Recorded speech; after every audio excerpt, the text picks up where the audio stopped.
Shalom, selamat pagi Bapak Ibu Saudara kasih dalam Tuhan Yesus Kristus. Bersyukur pada kesempatan pagi hari ini kita bisa bersama-sama di tempat ini satu hati untuk datang kepada Tuhan untuk ibadah satu hari Pak waktu fellowship. Saya juga menyambut dan berterima selamat datang kepada ibadah pagi ini telah hadir untuk bersama dengan kita. Saya juga terima kasih kepada keluarga Pak Joko yang sudah hadir bersama dengan kita. Saya juga menyambut kepada Bapak Ibu Saudara terkasih dalam Tuhan Yesus Kristus yang mengikuti ibadah kami melalui online. Selamat datang, selamat beribadah. Bersyukur kepada Tuhan karena kasih Tuhan selalu biasa pribadi kita. Sebab Allah kita sumber kekuatan kita dan belum batu dan keselamatan. Kita naikkan pujian, Kaulah Tuhan.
Sungguh dahsyat kami bersyukur Tuhan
kasih dan karunia yang terus senantiasa dalam kehidupan kami Tuhan.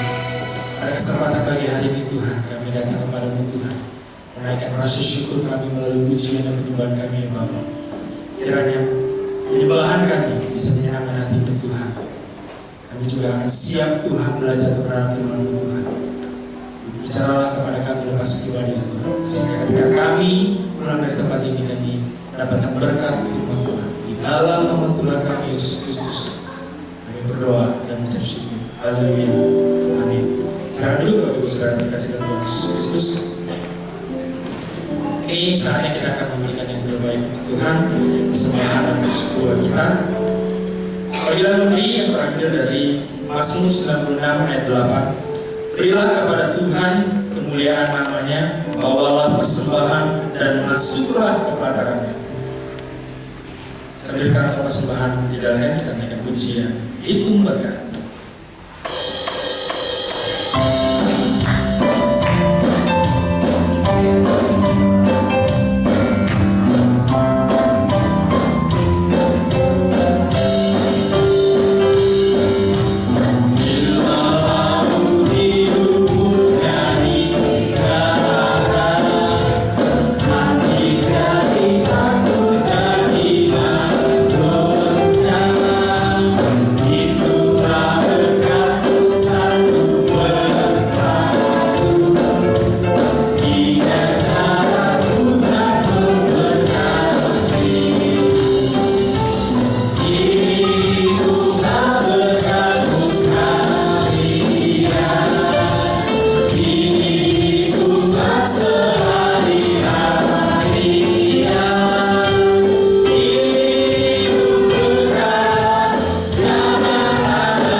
Mari kita bersama-sama mendoakan kita. Bapa kami yang di surga, kami mengucap syukur untuk segala kebaikan-Mu. Kalau saat ini Tuhan dalam kebaktian ini, anak-anak-Mu boleh Engkau kumpulkan kembali dalam kelas kami Tuhan. Biarlah Engkau memberkati anak-anak ini dengan kegiatan mereka belajar firman Tuhan sesuai dengan usia mereka. Engkau memberkati mereka dengan kebijaksanaan, hikmat daripada Tuhan, sehingga apa yang boleh diberikan kepada mereka menjadi bekal masa depan mereka, dan mereka boleh tetap kuat dalam iman pengharapan mereka ke dalam tangan-Mu Tuhan. Ini mereka Tuhan, kami serahkan waktu belajar kami ini dalam nama-Mu. Haleluya, amin.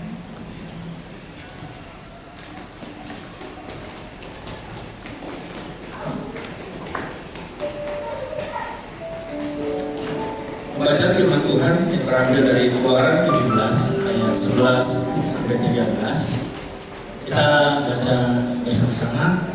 Saya undang bagi saudara untuk berdiri. Dari ayat 11 sampai ayat 13. Keluaran 17 ayat 11 sampai 13. 1, 3. Dan terjadilah apabila Musa mengangkat tangannya, lebih kuatlah Israel. Tetapi apabila ia menurunkan tangannya, lebih kuatlah Amalek. Maka penatlah tangan Musa, sebab itu mereka mengambil sebuah batu, diletakkanlah di bawahnya, supaya ia duduk di atasnya, Harun dan Hur. Menopang kedua belah tangannya, seorang di sisi yang satu, seorang di sisi yang lain, sehingga tangannya tidak bergerak sampai matahari terbenam. Demikianlah Yosua mengalahkan Amalek dan rakyatnya dengan mata pedang. Tetap berdiri, kita akan menyambut kepada firman Tuhan dan persiapkan hati kita dengan pujian dengan sayang.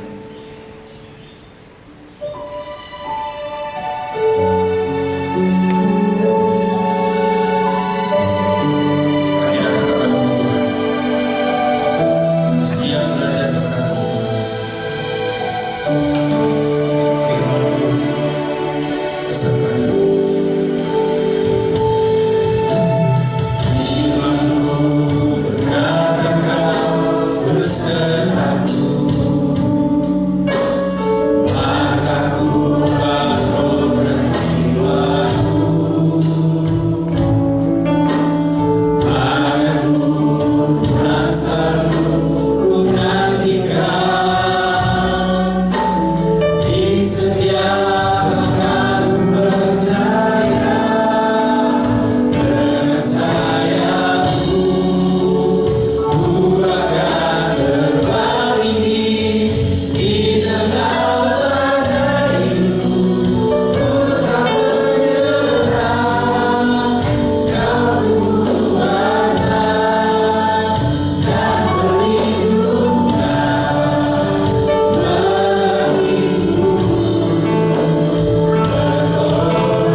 Tuhan berbicara kepada kami Tuhan. Kami siap mendengarkan kebenaran firman-Mu ya Bapa. Di dalam nama Tuhan kami Yesus Kristus kami berdoa dan mengucap syukur. Amin. Sekarang dulu Bapak Ibu Saudara terkasih dalam Tuhan Yesus Kristus.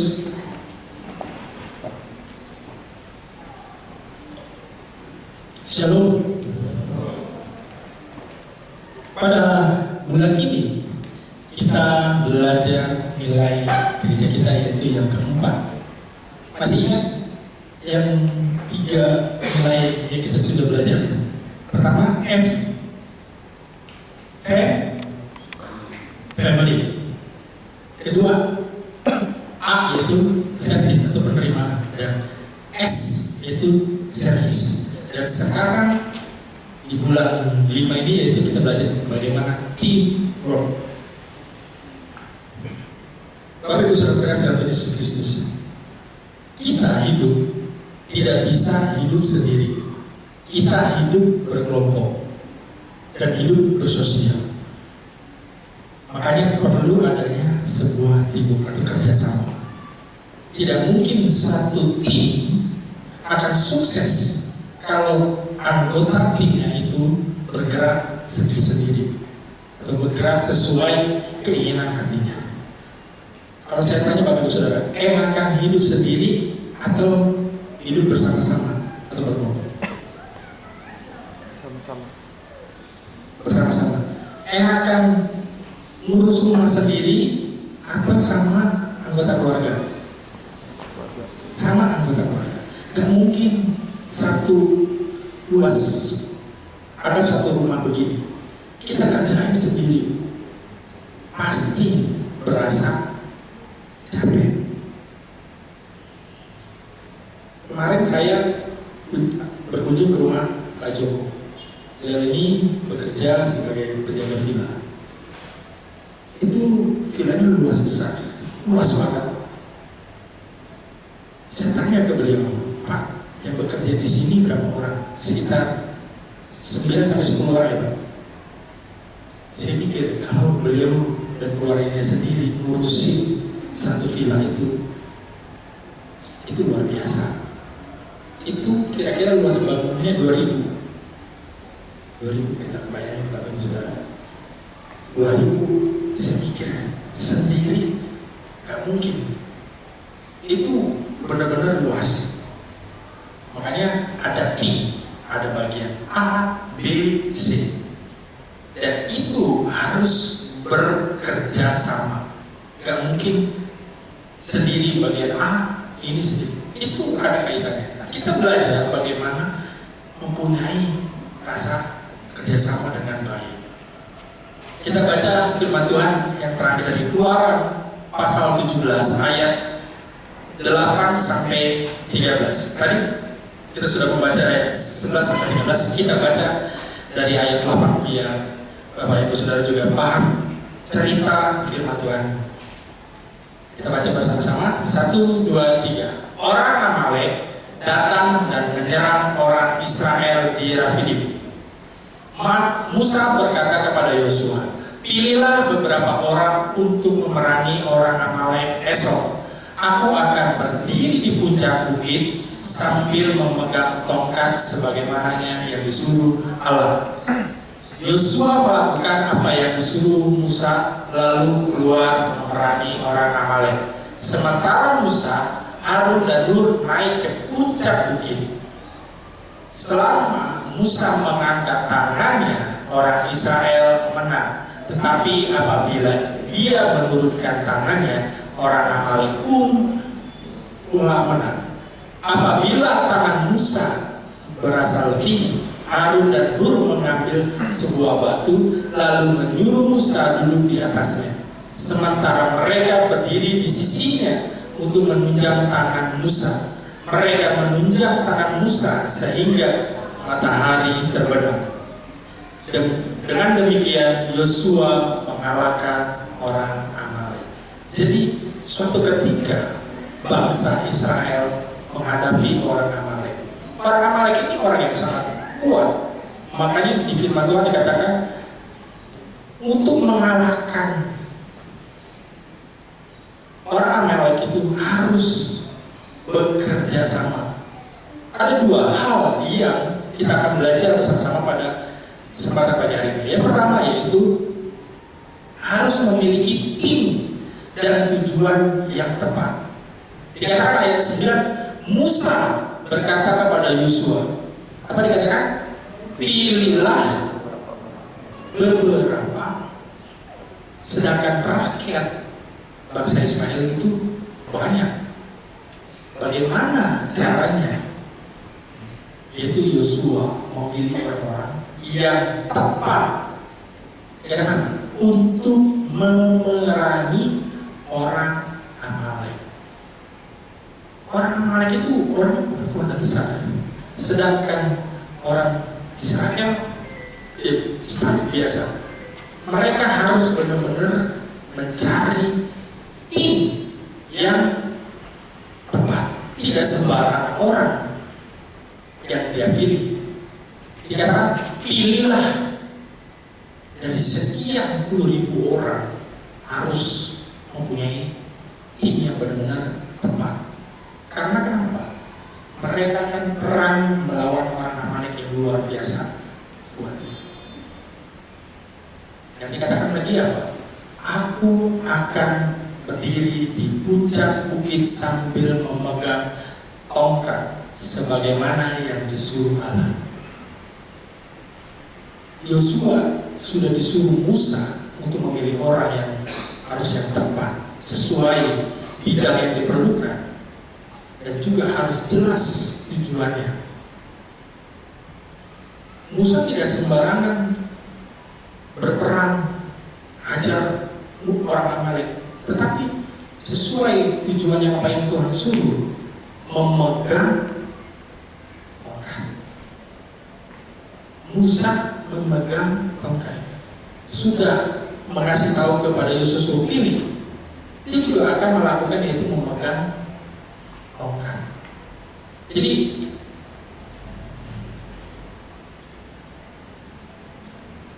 Musa bukan sekadar memilih orang, tapi dia juga pegang tongkatnya. Selalu dia bawa kemana-mana tongkatnya yang Tuhan kasih. Ini menunjukkan betapa seorang pemimpin bisa memimpin timnya dengan baik. Bukan sekadar hanya memilih, tetapi juga jelas tujuannya, yaitu untuk perang orang Amalek, dan harus menang. Makanya Tuhan bilang Musa harus pegang tongkatnya. Tapi itu saudara, ketika kita di dalam hidup sosial kita, mau di pekerjaan, di lingkungan sosial, ketika ada pemilihan ketua RT, RW, harus pilih yang tepat dan punya tujuan yang tepat. Berapa ya? Bulan yang lalu kita memilih pemilihan presiden. Kita tidak bisa sembarangan memilih calon presiden kita untuk 5 tahun ke depan sembarangan. Tapi kita harus pilih yang tepat, yang bisa memimpin bangsa ini. Ketika kita mempunyai tim yang tepat, maka tujuan kita akan berhasil. Kalau kita tidak mempunyai tim atau orang-orang yang sesuai, yang tepat, akan jadi masalah. Misalnya, kita punya tim 10 orang, 2 orang yang kita salah pilih. Akhirnya kita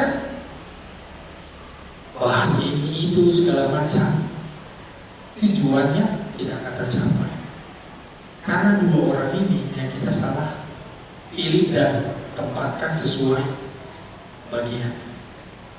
Ini yang firman Tuhan mau ajarkan, bahwa ketika kita mempunyai tim, harus pilih yang tepat. Saya mau kasih pesan kepada anak-anak muda di sini, jangan terburu-buru untuk menikah. Jangan salah memilih pasangan hidup, karena keluarga itu sebuah tim.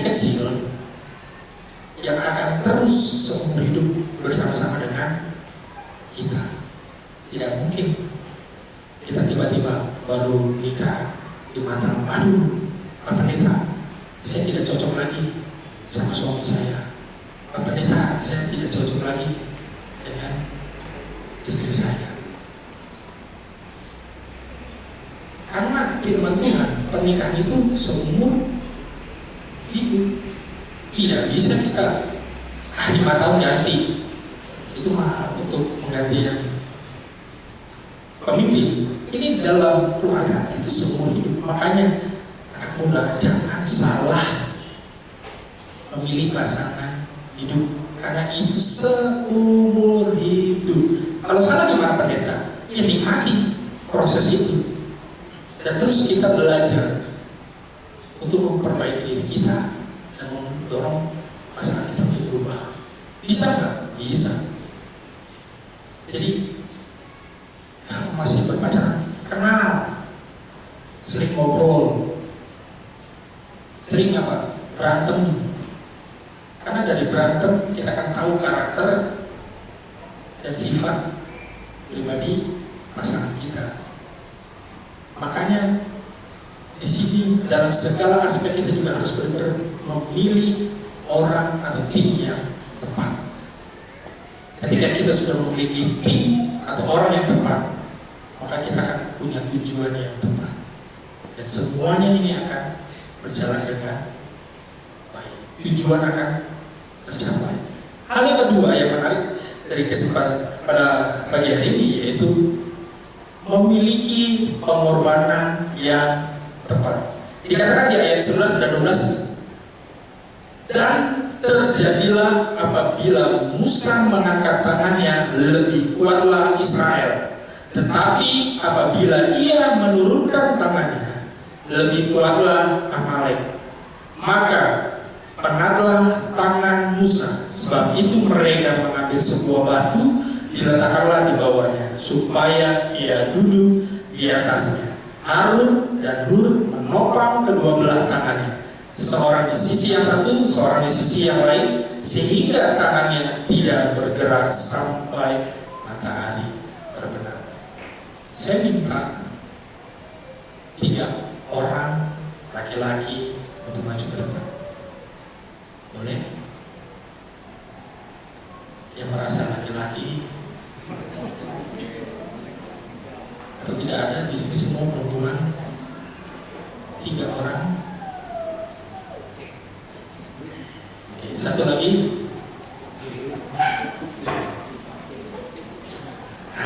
Nah ini porsi badannya kira-kira seperti orang Israel atau enggak? Maju sini, maju ke sini. Ini firman Tuhan ini dikatakan apa? Maka penatlah tangan Musa. Saya mencontohkan sesuai firman Tuhan. Musa, saya anggap mungkin Musa zaman dulu nggak sesubur saya, tetapi zaman modern sekarang Musanya seperti saya, yang subur, diberkati Tuhan. Dikatakan firman Tuhan apa? Maka penatlah tangan Musa. Saya Musa, Bapak Ibu Saudara, yang mana yang cocok jadi Yosua atau Adi atau Seli? Kira-kira siapa?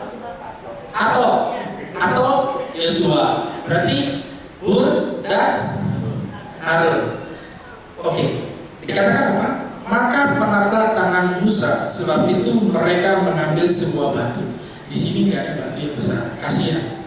Kita pakai kursi aja. Tolong kursi ini diturunkan.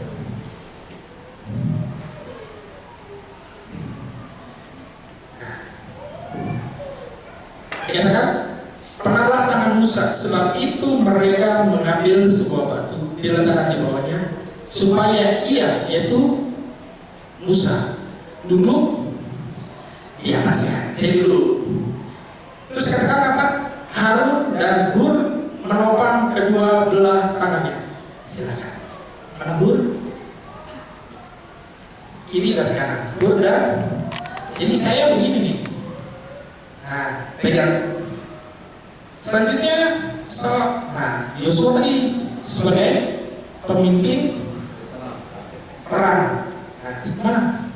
Senjatanya ada nggak? Nah, saya kasih senjatanya.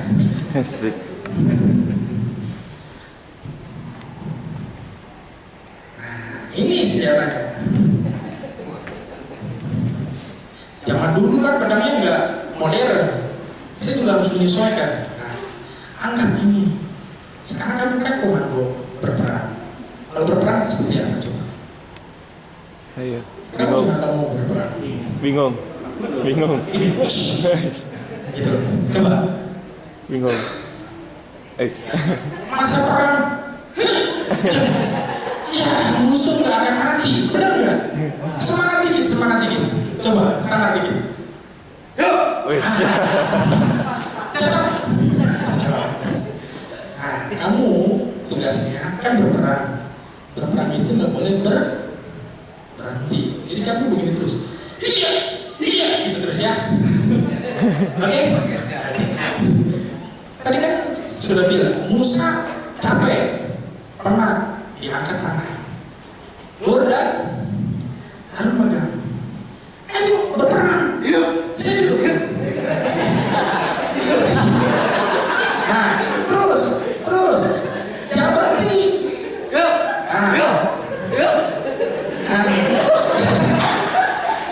Bapak Ibu Saudara, menurut Bapak Ibu Saudara, terus jangan berhenti. Menurut Bapak Ibu Saudara, enakan mana? Jadi Musa, Yosua, atau Hur dan Harun? Enakan mana? Hur dan Harun. Siapa yang setuju Musa? Angkat tangan. Nah, satu orang. Siapa yang enak? Hur dan Harun? Belum. Nah, siapa pilih? Harun dan Hur. Nah, satu orang. Siapa yang setuju Yosua? Wah, Yosua nggak ada yang pilih.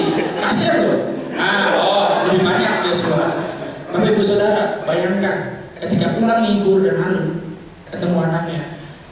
Bapak habis kerja dari mana? Iya, habis perang. Bagiannya apa? Asisten komando. Bagian cium tangan, ketek, ramadan. Ini kan begini saya. Itu sampai matahari. Bayangin, saya begini aja udah belum 1 menit ini. Udah pukul Bapak Ibu Saudara. Pukul nggak? Oh enggak, bagus. Saya udah pukul soalnya. Belum. Ya, bayangkan musuh di depan. Musuh kita itu bukan terlihat, tetapi roh. Terus. Jadi Bapak Ibu Saudara, apa maksudnya ini? Semua punya pengorbanan. Cukup. Saya juga udah pukul ini. Nggak ada yang enak. Musuh juga nggak enak. Pegang begini terus sepanjang hari. Pegel. Ini saya belum ada dibangunin. Hur dan Harun berdiri megangin. Bukan dia sama dulu. Dia pegangin. Terlihat tugasnya kecil, ringan, tetapi penting dan penting. Yosua, nyawa katanya. Benar, walaupun dia di medan perang, kalau komandannya capek, ini yang mati duluan, karena udah ditusuk dulu. Jadi pengorbanan itu juga tepat. Tidak ada, enaklah kamu yang istri kerjanya cuma ngurus anak. Coba bapak-bapak, saya aja capek, perut segede gini, jalan-jalan juga capek. Nah, ini 9 bulan, perut besar, ada anak, dibawa kemana-mana. Ibu-ibu, bapak-bapak kerja dari pagi sampai sore, juga capek. Kalau kita terus membandingkan, enaknya si A, enaknya si B, kita tidak akan maju. Tapi kalau kita udah punya satu tim, udah ada bagiannya, saya bagiannya angkat rokat, Nur dan Harun megang tangan saya, Yosua berperang, ini jadi satu tim. Tidak ada yang lebih enak, semua sama. Kalau mereka egois, aduh rusak, bau keteknya, capek. Israel nggak akan menang lawan orang Amalek, tujuannya nggak akan tercapai. Tapi karena satu tim mempunyai pengorbanan yang tepat dan tidak membandingkan, maka tidurnya akan berhasil. Suami istri kalau mempunyai pengorbanan yang tepat dan tidak membandingkan, maka keluarganya juga akan baik. Kalau setiap hari bayangin ribut terus. Saya baru berapa bulan yang lalu ketemu dengan seseorang, dia bilang begini, Pak, untuk zaman sekarang keluarga gampang hancur itu bukan karena perselingkuhan, tetapi karena perkara sepele. Taruh handuk di mana, baju dilempar di mana, itu jadi perang, Pak. Kenapa saya bilang begitu?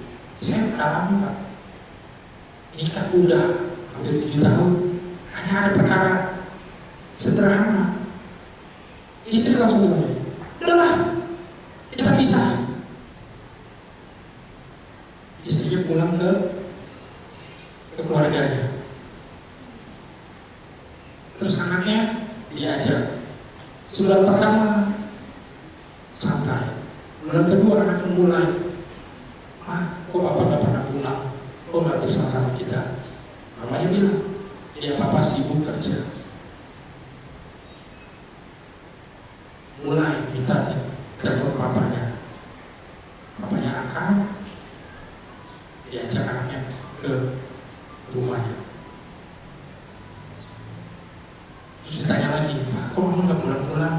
Iya, mama juga sibuk kerja. Akhirnya karena anak, mereka balik. Dan mereka tahu yang membuat mereka seperti itu karena perkara kecil, egonya.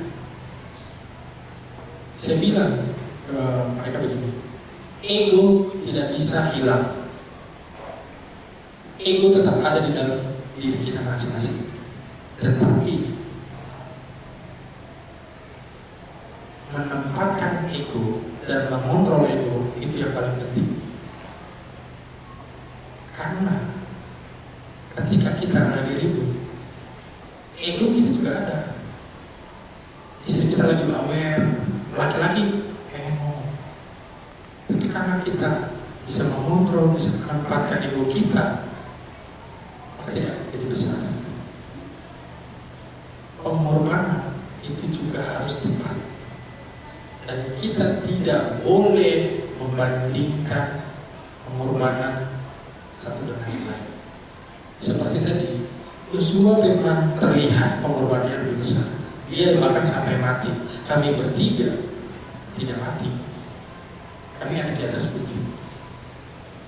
Tapi kalau semua berpikir, apalagi Yosua berpikir, enak ya si Musa, si Harun cuma duduk-duduk doang, pegang tangan. Kalau Yosua berpikir seperti itu, maka tidak akan terjadinya kasih sayang. Karena dia tahu ini adalah timur, ini harus benar-benar kerjasama, benar-benar harus pengorbanan yang sungguh tepat dan tidak membandingkan satu sama lain. Terima kasih. Tepuk tangan untuk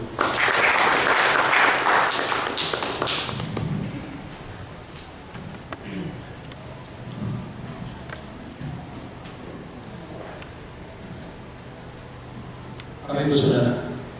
Next, saya akan akhiri dengan sebuah pernyataan bahwa ini yang sering kita dengar. Mungkin Bapak Ibu sudah pernah dengar. If you want to go too fast, go low. If you want to go far, go together. kalau kita mau langkah jauh, ya jangan sendiri. Tapi resikonya besar. Karena kita berperang dengan sendiri. Kalau Yosua tadi berperang dengan sendiri, iya dia cepat. Apakah tapi menang? Belum tentu. Tapi ketika kita bersama-sama, seperti bahasa Israel, maka akan menang. Kalau kita menjadi satu kesatuan, satu visi, satu hati, musuh yang kita hadapi, masalah, tantangan hidup, atau apapun dalam bekerja, itu bisa kita lewati secara bersama-sama. Tapi kalau ini tidak kuat, secara tim tidak kuat, maka kita akan terus berjuang untuk bagaimana menyatukan sehingga goal kita, tujuan kita bisa tercapai. Amin. Tuhan Yesus memberkati. Saya undang pemain musik.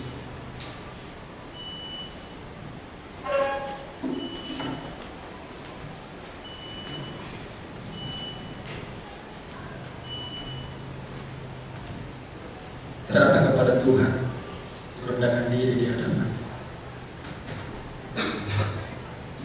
Kita minta kepada Tuhan untuk kita jadi satu seperti kerinduan Tuhan. Tujuan kita ada di dunia ini untuk menyatakan kasih Tuhan dalam kehidupan kita, baik dalam rumah tangga, kehidupan kita dalam bersosial, bahkan hidup kita dalam bergereja.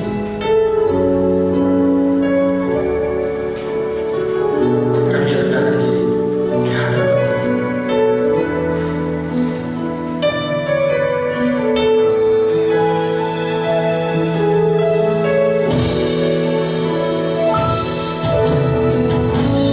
kami rendahkan diri di hadapan-Mu, membawa hancur hati saat berseru, agar kami saling melengkapi tubuh, seperti Kau dan Yesus adalah satu. Jadikan kami satu, sebagai kerinduan-Mu, agar dunia tahu bukti nyata dari kasih-Mu. Sebelum kami pergi memberitakan kasih-Mu, mulailah dari kami lebih dulu, jadikan kami satu. Sekali lagi kami ready. Saya undang Bapak Saudara kami berdiri. Kami rendahkan diri di hadapan-Mu,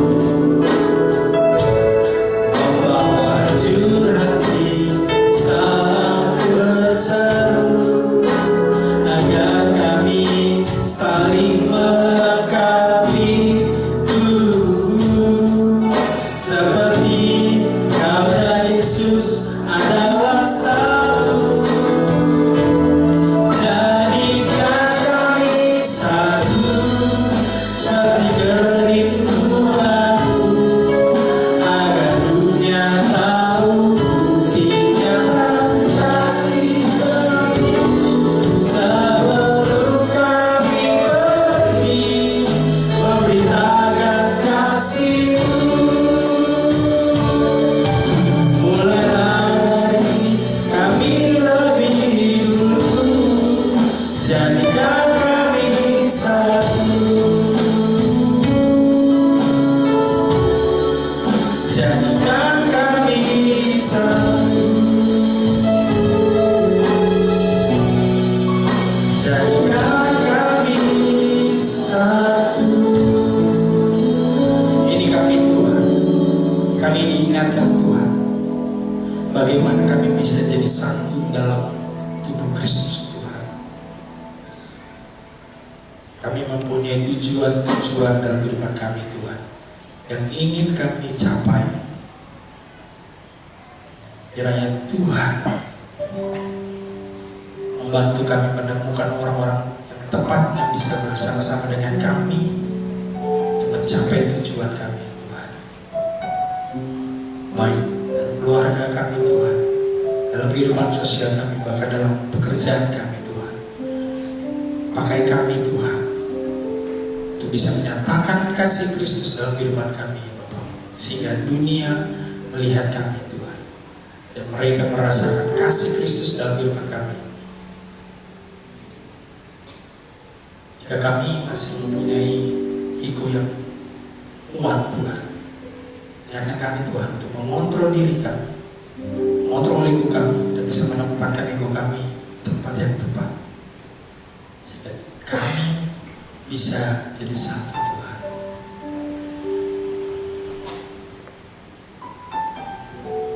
Mari Bapak Ibu Saudara terkasih dalam Yesus Kristus, arahkan hati, pikiran, dan dua tangan kita untuk menerima berkat dari Tuhan kita Yesus Kristus. Diberkatilah engkau dalam keluargamu, anak, menantu, dan cucu. Diberkatilah dalam pendidikan anak-anakmu dan cucu-cucumu. Diberikan kepintaran dan hikmat sehingga dipakai Tuhan menjadi anak yang luar biasa. Diberkatilah engkau dalam pekerjaan dan segala usaha yang dikerjakan sehingga bisa menjadi berkat bagi banyak orang. Diberkatilah engkau dalam masa mudamu. Diberikan pasangan hidup yang sepadan, yang takut akan Tuhan, yang cinta akan Tuhan.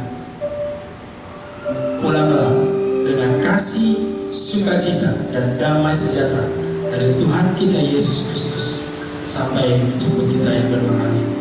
Haleluya.